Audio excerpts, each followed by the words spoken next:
I'm Richard Legina. Tonight, on Wraparound, we will be examining comedy, its origins and its genesis.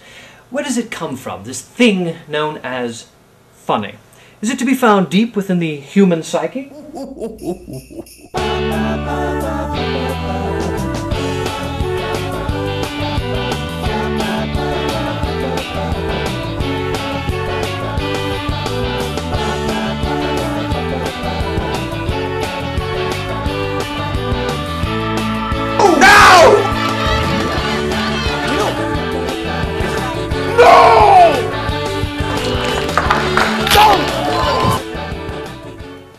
Or, as one expert contends, deep within the Earth's smouldering mantle. Tonight on Wraparound, we welcome expert Sir Dr. George Fleitas, the preeminent authority in the archaeology of comedy, as well as the world's leading specialist in geohumorous tectonics, whose recent discovery may lead to an answer of where does comedy come from? I can see everyone's future, but my own. Here, we see the most exciting thing in this cave art. We find that a wounded bison is attacking a hapless villager, ripping him apart, as you can see, tearing him limb from limb. How do we know that's funny? Why would something so grisly be funny? Well, we know because of these highly detailed, extraordinary drawings of these men pointing sort of at him and laughing in a circle, observing the behavior. Now, is it crude? Yes.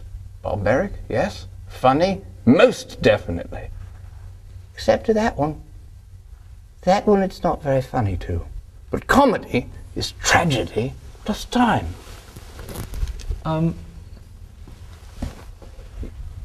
You drew those chaps in there laughing and pointing, didn't you? Yes. Ah. Well, perhaps sullying this priceless cave drawing has illustrated an important point. To these primitive people, savaging a hapless villager was a form of entertainment. Perhaps anything can be entertaining depending on how it's presented. You guys at least wear masks or something! Shivity balls. Statistics are like a bikini. What they reveal is suggestive, but what they conceal is vital. Is this an illustration of that? No. Could you come back in about half an hour? Actually, 2 hours. Sir Doctor, is there anything in the McFwap core sample that can tell us of the origins of comedy? Well, no.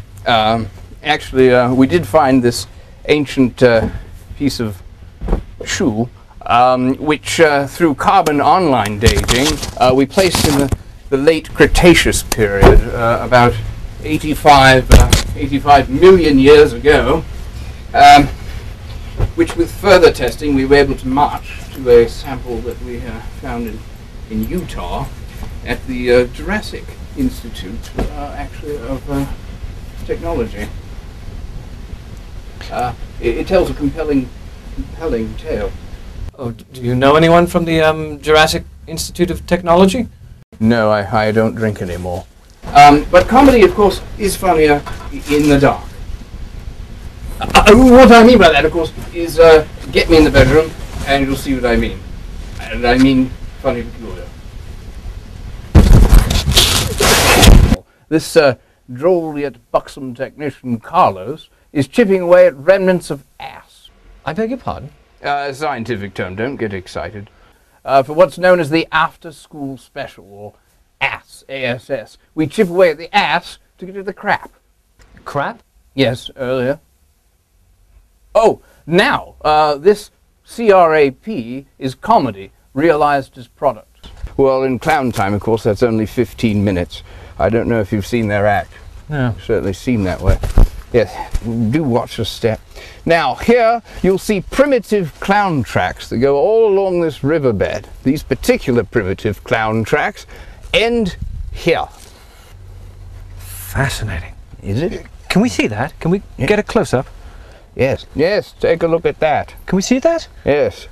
There they are. Now you'll see that two velociraptors must have come here. The tracks abruptly end. Two velociraptors hunt in pairs, of course. They probably surrounded the Cro-Magnon clown and they came up behind him. They often hunt in pairs, paralleling him. There was a struggle. He did his best bits. Then they quickly devoured the Cro-Magnon clown, you know, despite his using the slap stick, you know, which only infuriated them. I don't know if you know this, Mr. Legina. Velociraptors have no sense of humor. To date, there's been no record of a funny bone in the fossil record at all. You will note, though, that one velociraptor turned to the other velociraptor and said, "Did that taste funny to you?" Really? It was a joke. They can't speak, velociraptors, because they're dinosaurs. They don't have the appropriate uvula tool. Protothorax isn't even a possibility for them. They're bringing out the joke now. Here is the joke.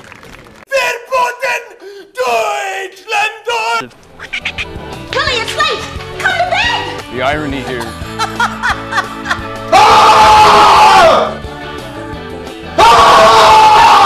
might be necessary to shoot him in the head and the chest, unless I could find some way to quiet him.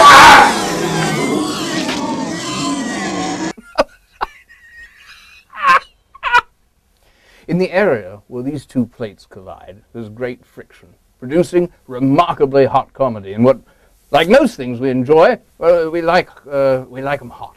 Potatoes, comedy, sex, I'm told. Knock, knock! Once again, questions only relating to a joke. Now, is there any evidence of a first joke? Who's there? That was the first joke. Ah, yes, the Phoenicians were the first seafaring jokesters.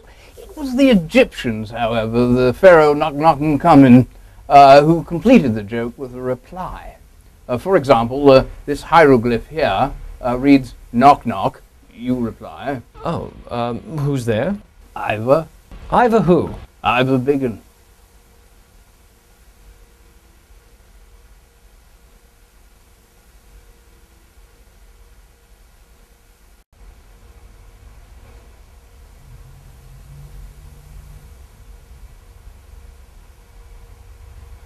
I like them. I like them both. Very polite.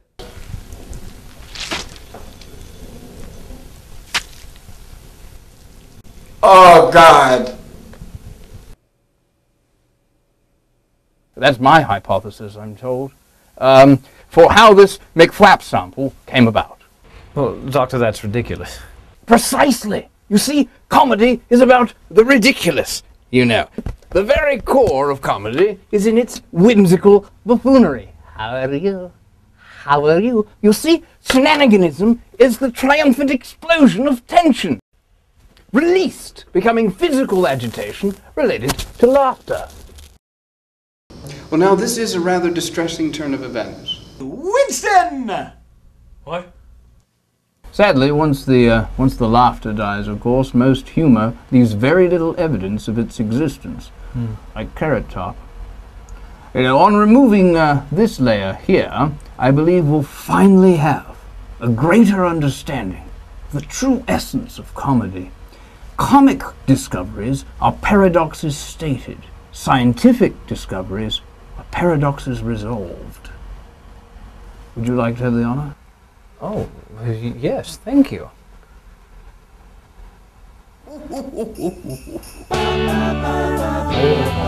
Oh.